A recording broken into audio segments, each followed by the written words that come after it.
ನಾವು ವಾದಿರಾಜರ ಬಗ್ಗೆ ಮಾತನಾಡ್ತಾ ಲಕ್ಷ್ಮೀ ಶೋಭಾನದ ಬಗ್ಗೆ ಮಾತನಾಡಲಿಲ್ಲ ಅಂದರೆ ಅಪರಿಪೂರ್ಣ ಆಗಿಬಿಡುತ್ತೆ. ಯಾಕೆ ಅಂದರೆ ನಾನೀಗ ತಂದೆ ತಾಯಿಗಳ ಬಗ್ಗೆ ಹೇಳಿದೆ. ದಾಂಪತ್ಯ ಜೀವನ ಏನಾಗುತ್ತೆ, ತುಂಬ ಖರ್ಚು ಮಾಡಿ ಮದುವೆಗಳನ್ನು ಮಾಡ್ತಾರೆ. 15 ದಿನ ಕೆಲವೊಮ್ಮೆ ಸಂಸಾರ ಮಾಡಲ್ಲ ಕೆಲವರು. ಬಟ್ಟೆ ಬದಲಾಯಿಸಿದ ಹಾಗೆ ಗಂಡ ಹೆಂಡತಿ ಬದಲಾಗ್ಬಿಡ್ತಾರೆ.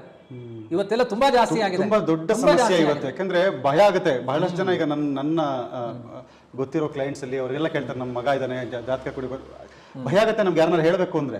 ಅವ್ರು ಹೇಳ್ತಾರೆ ನನಗೂ ಭಯ ಇದೆ, ಮದುವೆ ಅಂತೂ ಮಾಡ್ತೀವಿ, ಆಮೇಲೆ ಏನಾಗ್ಬಿಡುತ್ತೋ. ಯಾಕಂದ್ರೆ ಲೈಫ್ ಲಾಂಗ್ ಅವ್ರ ಜಗಳಗಳನ್ನು ಸಾಲ್ವ್ ಮಾಡ್ಬೇಕು ಇವರು. ಅವ್ರ ಡೈವರ್ಸ್ ಆಗದೇ ಇರೋ ಹಂಗೆ ನೋಡ್ಕೋಬೇಕು. ಅದು ಇವ್ರ ಕೈಲೂ ಇರಲ್ಲ. ಎಷ್ಟೋ ಸರಿ ಬಹಳಷ್ಟು ವಿಚ್ಛೇದನಗಳಾಗ್ತಾ ಇದೆ. ಸಮಸ್ಯೆ ತುಂಬಾ ದೊಡ್ಡ ಸಮಸ್ಯೆ. ನಮ್ಮ ಗುರುರಾಜ ನಾಯ್ಡು ಹರಿಕತೆ ಮಾಡ್ಬೇಕಾದ್ರೆ ಒಂದು ಮಾತು ಹೇಳ್ತಾ ಇದ್ರು, ಮಧು ವೇ ಅಂತ ತಿಳ್ಕೊಳ್ತಾರಂತೆ. ಮಧು ಅಂದ್ರೆ ಜೇನುತುಪ್ಪ, ವೇ ಅಂದ್ರೆ ದಾರಿ, ಜೇನುತುಪ್ಪದ ದಾರಿ ಮದುವೆಗಿಂತ ಮೊದಲು. ಮದುವೆ ಆದ ತಕ್ಷಣ ಮಧು ವ್ಯಾ ಅಂತ ಅನಿಸುತ್ತೆ ಅಂತ ಗುರುರಾಜ ನಾಯ್ಡು ಹೇಳ್ತಿರ್ತಾರೆ. ಆದ್ರೆ ಇಂಥ ಒಂದು ಒಡಕು ಸಮಾಜವನ್ನ ಈಗ ಹೊಸದಾಗಿ ಕಲ್ಯಾಣ ಮಾಡೋಕ್ಕಿಂತ ಆದ ಕುಟುಂಬಗಳು ಒಡೆದು ಹೋದಾಗ ಅದನ್ನ ಸರಿ ಮಾಡಬೇಕು. ನಾನು ಎಷ್ಟೋ ಬಾರಿ ಹೇಳ್ತಿರ್ತೇನೆ, ಈಗ ಹೊಸ ದೇವಾಲಯ ನಿರ್ಮಾಣ ಮಾಡೋದು ಪುಣ್ಯಪ್ರದವ, ಹಳೆ ದೇವಾಲಯವನ್ನು ಜೀರ್ಣೋದ್ಧಾರ ಮಾಡೋದು ಪುಣ್ಯಪ್ರದವ ಅಂತ. ವಾದಿರಾಜರ ಲಕ್ಷ್ಮೀ ಶೋಭಾನ ದಾಂಪತ್ಯ ಜೀವನದ ಜೀರ್ಣೋದ್ಧಾರದ ಕಾರ್ಯಕ್ರಮ ಇದೆ ಇದರಲ್ಲಿ. ಅದ್ಯಾಪಿ ಫಲಪ್ರದ ಅಂತ ಹೇಳಿದ್ದಾರೆ. ಇವತ್ತಿಗೂ ಜ್ವಲಂತವಾದ ಫಲ ಲಕ್ಷ್ಮೀ ಶೋಭಾನ ಪದ್ಯಗಳಲ್ಲ, ಅದೆಲ್ಲ ವೇದೋಕ್ತವಾದ ಮಂತ್ರಗಳು. ಅದ್ಭುತವಾದ ಶಕ್ತಿ ಇದೆ. ಲಕ್ಷ್ಮೀ ಶೋಭಾನ ಅಂತ ತಗೊಂಡ್ರೆ 1 ವರ್ಷ ಆಗುತ್ತೆ ನಮ್ಮದು ನಿಮ್ಮದು ಸಂವಾದ. ಒಬ್ಬ ಜಹಾಗೀರ್ದಾರ್ ಮಗ ತೋರಿಸಿಕೊಡ್ತಾರೆ, ನನ್ನ ದೇವರು ಸ್ವಪ್ನದಲ್ಲಿ ನಮ್ಮ ಹಯಗ್ರೀವ ದೇವರು ಮಾತನಾಡಿದ್ದಾರೆ, ಆ ಹಯಗ್ರೀವ ದೇವರು ಮಾತನಾಡಿದ ಕ್ರಮದಲ್ಲಿ ನಾನು ಈ ಪದ್ಯವನ್ನು ಹೇಳ್ತಾ ಇದ್ದೀನಿ ಅಂತ ಜಹಾಗೀರ್ದಾರನ ಮನೆಯಲ್ಲಿ ಅವನ ಟೋಪಿಯಲ್ಲಿರುವಂತಹ ಒಂದು ಕಟ್ ಹಾವು ಕಡಿದು ಬಿಟ್ಟು, ಅವನು ಗೊತ್ತಿರಲ್ಲ, ಹಿಂದಿನ ದಿನ ಇಟ್ಟಿರ್ತಾನೆ, ಹಂಗೆ ಹಾಕೊಳ್ತಾನೆ, ಸಣ್ಣ ಹಾವು ಕಡಿದು ಸತ್ತೇ ಹೋಗ್ಬಿಡ್ತಾನೆ. ವಾದಿರಾಜರು ಹೇಳ್ತಾರೆ, ಎಲ್ಲ ಸಾಮೂಹಿಕವಾಗಿ ನಾನು ಹೇಳಿದ ಪದ್ಯವನ್ನು ಹೇಳಿ ಆ ಮಗು ಬದುಕುತ್ತೆ. ಇಂತಹ ವೈದ್ಯಕೀಯ ಕೇಂದ್ರ ಯಾವುದಿದೆ ಹೇಳಿ?